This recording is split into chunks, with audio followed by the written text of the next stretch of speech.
अस्सलाम वालेकुम। मेरा नाम है अबरार चौहान। आज हम बाब नंबर 7 के अंदर इलेक्ट्रोलाइट्स को पढ़ने जा रहे हैं। इलेक्ट्रोलाइट्स 3 किस्म के होते हैं और इनमें से इलेक्ट्रिसिटी गुजर सकती है, जिनमें से नहीं गुजर सकती उनको हम नॉन इलेक्ट्रोलाइट्स कहते हैं। कुछ ताकतवर होते हैं, कुछ कमज़ोर होते हैं। तो इन्हीं तीनों चीज़ों को, इन्हीं तीनों मौज़ूआत को हम पढ़ेंगे। याद रखिएगा, ये मौजू इंतहाई अहम है बोर्ड के लिहाज से, लिहाजा इसको आपने गौर से समझना है। तो चलते हैं हम लेक्चर की तरफ। आज का हमारा मौजू है इलेक्ट्रोलाइट्स। इलेक्ट्रोलाइट्स क्या होते हैं? ये ऐसी अशिया होती हैं जिनमें से करंट गुजर सकता है। एक बात मैं आपको समझाना चाहता हूँ कि हम इलेक्ट्रोकेमिस्ट्री का जो बाब पढ़ रहे हैं, इसमें हम इलेक्ट्रिकल एनर्जी को कीमियाई एनर्जी में बदलते हैं। ये कीमियाई एनर्जी से इलेक्ट्रिकल एनर्जी बनाते हैं, यानी कि एक ख़ास किस्म की एनर्जी को दूसरी ख़ास किस्म की एनर्जी में तब्दील किया जाता है। ये तब्दीली का जो तरीक़ाकार है, इसमें सेल इस्तेमाल होते हैं। इनको इलेक्ट्रोकेमिकल सेल कहा जाता है। आपके सामने ये 2 सेल नज़र आ रहे हैं। ये जो 2 सेल हैं, ये इस्तेमाल होते हैं इलेक्ट्रिकल एनर्जी को कीमियाई एनर्जी या केमिकल एनर्जी में तब्दील करने के लिए और केमिकल एनर्जी को इलेक्ट्रिकल एनर्जी में तब्दील करने के लिए। खैर, अभी चूँकि हमारा मौजू ज़ेर बहस सेल नहीं है, लिहाजा मैं सिर्फ ये बात करना चाह रहा हूँ आपसे कि जब इलेक्ट्रिकल एनर्जी को कीमियाई एनर्जी या केमिकल एनर्जी में तब्दील करना हो या इसका मुखालिफ काम करना हो, तो उस सूरत में हमें सेल की ज़रूरत पड़ती है। सेल के अंदर इलेक्ट्रोलाइट्स इस्तेमाल होते हैं। इलेक्ट्रोलाइट्स होते क्या हैं? ये एक ऐसा एक्वा सॉल्यूशन या एक ऐसी पिघली हुई हालत में शय होती है जो कि करती क्या है, करंट को गुजारती है, जिससे हमारा जो हम रिएक्शन करवाना चाहते हैं वो उसमें वकू पज़ीर हो जाता है, उसमें चल पड़ता है, उसमें हो जाता है और हमारी जो ज़रूरत के मुताबिक प्रोडक्ट्स हैं वो बनाई जा सकती हैं। तो इलेक्ट्रोलाइट्स का इस्तेमाल होता है सेल के अंदर एक जुज़्व के तौर पे। इस वजह से इलेक्ट्रोलाइट्स को पढ़ना बहुत ज़रूरी है। इलेक्ट्रोलाइट से एक मुख्तसर सवाल के तौर पे भी आता है कि इलेक्ट्रोलाइट क्या होता है और इसकी इक़साम बयान करें, या कोई एक किस्म जो है वो आपसे उसके बारे में तफसील से पूछ सकता है। तो मैं शुरू करता हूँ इलेक्ट्रोलाइट से। इंग्लिश में ये बनता है इलेक्ट्रोलाइट और इसकी जमा होगी इलेक्ट्रोलाइट्स। इलेक्ट्रोलाइट्स असल में ऐसी अशिया को कहते हैं, ऐसी अशिया जो कि एक्वस सॉल्यूशन या पिघली हुई हालत में, पिघली हुई हालत को आप कहते हैं मोल्टन स्टेट। कौन सी स्टेट कहते हैं? Molten state.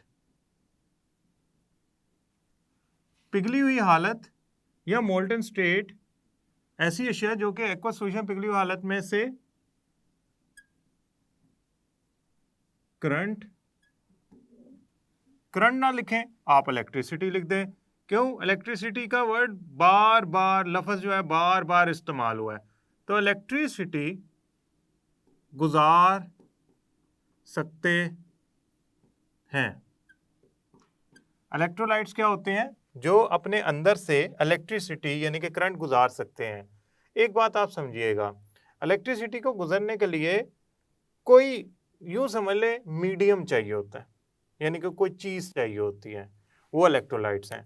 इलेक्ट्रोलाइट्स इलेक्ट्रिसिटी कैसे गुजारते हैं? देखिए, इलेक्ट्रिसिटी दो, नाम क्या है? इलेक्ट्रिसिटी का मतलब है ख़ास चार्जेस एक ख़ास वक्त में चल रहे हैं, गुजर रहे हैं। ख़ास चार्जेस एक ख़ास वक्त में गुजर रहे हैं। यहाँ हमारी मुराद इलेक्ट्रॉन्स भी हो सकते हैं, आयंस भी हो सकते हैं।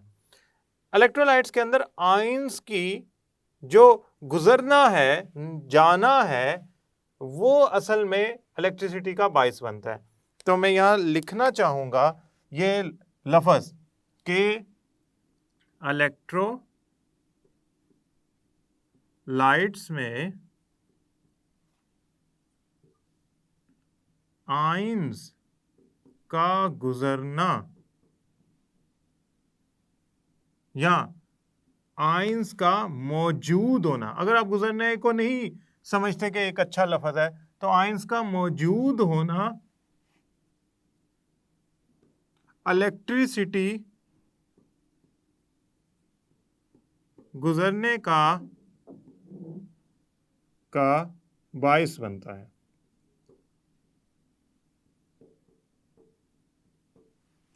इसका मतलब इलेक्ट्रोलाइट्स में आयंस हैं तो इलेक्ट्रिसिटी गुजर रही है। अगर इलेक्ट्रोलाइट्स में आयंस मौजूद नहीं हैं तो इलेक्ट्रिसिटी नहीं गुजरेगी। आप ऐसा करें, शीशे में बैटरी के 2 टर्मिनल लगा दें। इधर आप पॉजिटिव टर्मिनल लगा दें, इस तरफ एक नेगेटिव टर्मिनल लगा दें। जब शीशे में से आप करंट गुजारने की कोशिश करेंगे तो करंट नहीं गुजरेगा, क्योंकि उसमें ना ही आयंस होते हैं ना ही इलेक्ट्रॉन्स होते हैं जो कि चल सकते हैं, गुजर सकते हैं। तो करंट कैसे होगा? अब ये बात इंतहाई अहम है कि आयंस की मौजूदगी की वजह से इलेक्ट्रोलाइट्स में से करंट गुजर सकता है। इन आयंस की जो मौजूदगी है वो इस बात पे मुनहसिर है कि किस चीज़ का इलेक्ट्रोलाइट है। मसलन एक सोडियम हाइड्रोक्साइड को पानी में हल करें, या सोडियम क्लोराइड को पानी में हल करें, या हाइड्रोजन क्लोराइड को पानी में हल करें, इस सूरत में जो इलेक्ट्रोलाइट बनेगा उसमें बेतहाशा आयन होंगे। लिहाजा इतने सारे आयन्स इतनी सारी इलेक्ट्रिसिटी गुजारेंगे, हम कहेंगे क्या ज़बरदस्त इलेक्ट्रोलाइट है। अगर मैं कोई इसमें कमज़ोर सा एसिड डाल देता हूँ, मिसाल के तौर पे मैं उसमें एसिटिक एसिड डाल देता हूँ, सिरका, वो इंतहाई थोड़ी मिकदार में डालूँ अगर मैं सिरका उसमें, तो सिरका इतने ज़्यादा आयन्स नहीं बनाता। एसिटिक एसिड इतने ज़्यादा आयन्स नहीं बनाता। जब वो इतने ज़्यादा आयन नहीं बनाएगा तो मैं यही कहूँगा कि उसमें से करंट इतना ज़्यादा मिकदार में नहीं गुजरेगा। तो आपने याद रखनी है ये बात कि जब आयन्स की तादाद कम ज़्यादा की जाए तो उसका जो फितरत है वो कमज़ोर या ताकतवर हो जाती है। ताकतवर करंट गुजारने वाला ताकतवर इलेक्ट्रोलाइट कहलाएगा, कमज़ोर सा करंट गुजारने वाला कमज़ोर इलेक्ट्रोलाइट कहलाएगा।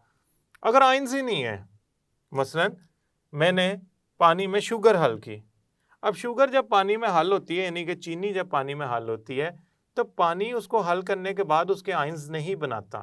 लिहाजा होता यूँ है कि वो इलेक्ट्रिक करंट नहीं गुजारती। तो हम ऐसे एक्वा सोल्यूशन को नॉन इलेक्ट्रोलाइट कहेंगे। तो हम चलते हैं अपनी इन तीनों इकसाम की तरफ। सबसे पहले पढ़ते हैं ताकतवर इलेक्ट्रोलाइट।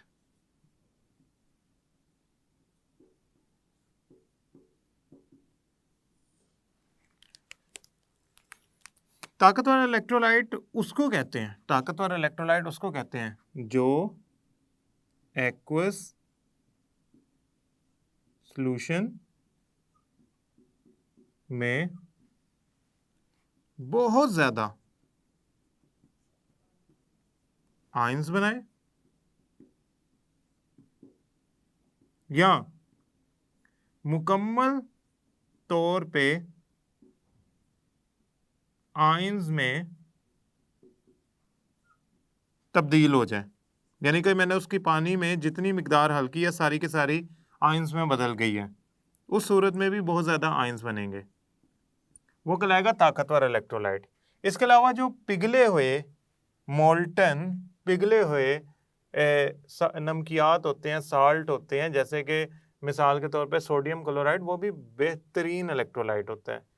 हमारी किताब में एक्वा सोल्यूशन की निस्बत से ही ताकतवर इलेक्ट्रोलाइट को बयान किया गया है, लेकिन पिघले हुए जो आपके पास नमक होता है, सोडियम क्लोराइड या एल्यूमिनियम ऑक्साइड पिघला हुआ, ये बहुत सारे आयंस बनाता है, जिसकी वजह से हम कहते हैं कि उसमें से भी करंट अच्छी मिकदार में गुजर सकता है। खैर, अब जब बहुत ज़्यादा आयंस होंगे तो उसमें बहुत ज़्यादा करंट की मिकदार गुजर सकती है, लिहाजा वो ताकतवर इलेक्ट्रोलाइट कहलाएगा। मिसाल के तौर पे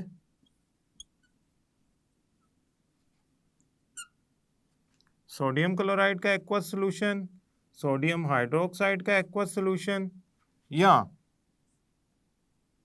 HCl का सॉल्यूशन। अब इसकी अगर हम मुसावात लिखना चाहें तो हम यूँ कुछ लिखेंगे कि सोडियम क्लोराइड की पानी में जितनी मिकदार डाली जाए वो सोडियम आयन और क्लोराइड आयन बनाता है।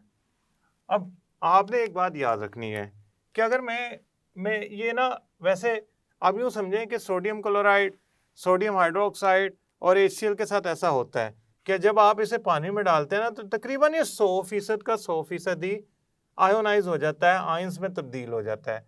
तो आयोनाइज होना या आयंस में बदल जाना है 100% इस बात की निशानी है कि ये पानी में बहुत ज़्यादा आयंस बनाने की सलाहियत रखता है। दूसरी बात, ताकतवर हो गया हमारे पास। अब हम आते हैं कमज़ोर इलेक्ट्रोलाइट्स पे।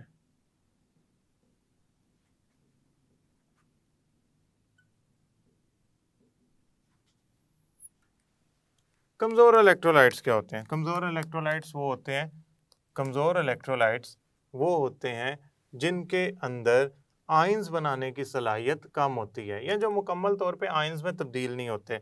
जब ये तो मुकम्मल तौर पे आयंस में तब्दील हो जाते हैं ना, उनको पानी में हल किया जाए तो वो पानी में एक्वस सोल्यूशन में ज़्यादा आयंस नहीं बनाते। तो ऐसी अशिया जो कि एक्वस सोल्यूशन में हल होने के बाद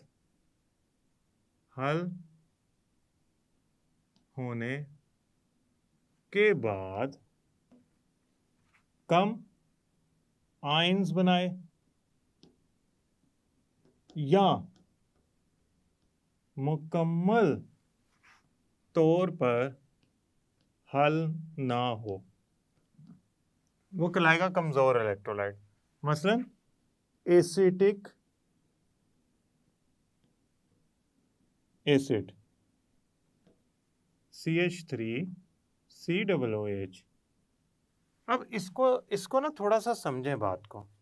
आपने मिसाल के तौर पे एसिटिक एसिड पानी में डाला, 100 मालिक्यूल उसके पानी में डाले, तो 100 के 100 मालिक्यूल 100 के 100 आयंस में तब्दील नहीं होंगे। उसमें से मसलन 1000 डाले, मैं 100 तो बहुत कम की बात कर रहा हूँ ना, आपने 1000 आयंस डाले तो 1000 में से 1 या 2 आयंस बनाएंगे। तो आप कहेंगे सर ये तो इंतहाई कम परसेंटेज के अंदर आयोनाइज हो रहा है या आयंस में तब्दील हो रहा है। तो ये आयंस ज़्यादा बनाएगा कम बनाएगा? कम बनाएगा। तो ऐसी सूरत में मैं कहूँगा कि इसके कुछ ही मॉलिक्यूल आयंस में तब्दील होते हैं, जिसकी वजह से हम कहते हैं कि कमज़ोर इलेक्ट्रोलाइट है। कमज़ोर एसिड्स जो होते हैं ना, वो कमज़ोर इलेक्ट्रोलाइट्स ही होते हैं। तो मैं यहाँ लिखूँगा CH3COOH। एसिटिक एसिड को जब पानी में डाला जाता है तो वो तब्दील हो जाता है CH3COO- यानी कि एसीटेट आयन और हाइड्रोजन आयन में, मगर बहुत कम मिकदार के अंदर। लिहाजा मैं कहूँगा कि ये एक इंतहाई कमज़ोर इलेक्ट्रोलाइट है क्योंकि इसमें आयंस कम होते हैं। तीसरा हमारे पास जो है वो है नॉन इलेक्ट्रोलाइट।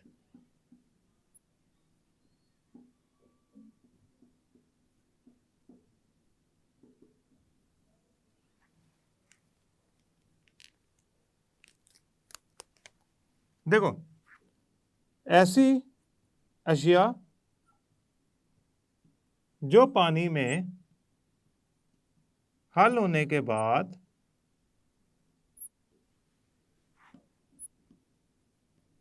आयंस ना बनाए, हल हो जाए लेकिन आयंस ना बनाए, यानी कि उनके एक्वस सॉल्यूशन में आयंस की मौजूदगी ना हो, उनके एक्वस सॉल्यूशन में आयंस की मौजूदगी ना हो, तो वो नॉन इलेक्ट्रोलाइट कहलाएगा।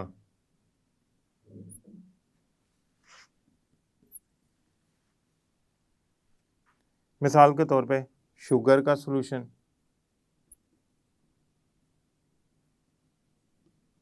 अब आप शुगर के सॉल्यूशन, वैसे ना जो खालिस पानी होता है ना, वो भी कोई ख़ास अच्छा कंडक्टर नहीं होता। लिहाजा जब तक उसमें आयंस ना ऐड किए जाएं, दाखिल किए जाएं, भरे जाएं, तब तक वो करंट को अच्छी मिकदार में नहीं गुजार सकता। तो चीनी या शुगर को पानी में डाल के हल किया जाए तो आयंस बनने चाहिए जो नहीं बनते, लिहाजा उसका नतीजा ये निकलता है कि उसमें से करंट जो होता है वो गुजर नहीं पाता। अब चीनी में, शुगर में जो पाई जाती हैं चीज़ें वो सुक्रोज वगैरह हैं, आप उसको पानी में डालो तो ये नहीं है कि ये आयन बन गया, ये आयन बन गया, ये आयन बन गया, ये आयन नहीं बनेगा। हाँ, पानी में हल हो जाएगा वो। तो इसका मतलब ये हो गया कि हर एक्वस सॉल्यूशन इलेक्ट्रोलाइट नहीं होता, कुछ एक्वस सॉल्यूशन इलेक्ट्रोलाइट होते हैं। लेकिन अगर आप आयनिक कंपाउंड्स की बात करें ना, तो आयनिक कंपाउंड्स में अगर मैं मिसाल के तौर पे मैं कहता हूँ कि मेरे पास आयनिक कंपाउंड है एल्यूमिनियम ऑक्साइड Al2O3। ये एल्यूमिनियम ऑक्साइड जो है ना, ये एक ऐसा कंपाउंड है जिसमें मेटल नॉन मेटल से जुड़ी हुई है। आयनिक कंपाउंड को जब आप पिघलाते हैं ना तो उसके आयंस बन जाते हैं, ये आप पहले ही पढ़ चुके हैं, लिहाजा वो तो इलेक्ट्रोलाइट बन जाएगा। लेकिन अगर आप सिर्फ चीनी को पिघलाने के कोशिश करेंगे तो वो ख़राब हो जाएगी, उससे आप इलेक्ट्रोलाइट नहीं बना सकते। लिहाजा आपने ये नहीं करना कि चलें एक्वस सॉल्यूशन में इलेक्ट्रोलाइट नहीं बन रहा किसी चीज़ का तो उसे गर्म करके पिघला दो तो शायद उसका इलेक्ट्रोलाइट बन जाए। इलेक्ट्रोलाइट यहाँ हमारा इस किताब में इधर जो मतलब लेना है वो ये है कि अगर आप एक्वस सॉल्यूशन उसका बनाना जा रहे हैं तो वो इलेक्ट्रोलाइट बनेगा तब जब वो आयंस बहुत ज़्यादा बनाएगा। मिसाल के तौर पे मैं अगर यहाँ पे कैल्शियम हाइड्रोक्साइड का भी सॉल्यूशन ले लूँ, ये कमज़ोर बेस है, ये कमज़ोर एसिड है, कमज़ोर बेस है। तो कमज़ोर एसिड कमज़ोर बेस दोनों पानी में बहुत कम आयंस बनाते हैं, तभी तो वो कमज़ोर एसिड या कमज़ोर बेस होते हैं। ज़्यादा आयंस बनाए तो वो ताकतवर एसिड या ताकतवर बेस ना कहलाएं। दोनों सूरतों के अंदर मैं ये कहता हूँ कि आपका जो सॉल्यूशन है वो कमज़ोर इलेक्ट्रोलाइट का बाइस बनता है। अब एक बात और आखिरी बात आपने याद रखनी है, हम जो सेल हैं, सेल उसके अंदर ताकतवर इलेक्ट्रोलाइट का इस्तेमाल करना पसंद करते हैं। खाली पानी अगर मैं इस्तेमाल करूंगा इलेक्ट्रोलाइट के तौर पे तो मैं फेल हो जाऊंगा। हाँ, अगर आप उसमें एसिड की, ताकतवर एसिड जैसे कि HCl, इसकी मिकदार डाल देंगे तो पानी में आयंस की तादाद बढ़ जाएगी, क्योंकि एसिड पानी में आयंस बढ़ा देता है। तो उस सूरत में पानी में बड़ा अच्छी मिकदार में करंट गुजरना शुरू हो जाएगा। नलके के पानी से इसलिए करंट गुजरता है अच्छी मिकदार में क्योंकि उसमें नमकियात हल हुए होते हैं और वो आयंस की सूरत में मौजूद होते हैं। मैं उम्मीद करता हूँ ये लेक्चर आपको समझ आया होगा। अगले लेक्चर तक के लिए अल्लाह हाफिज़।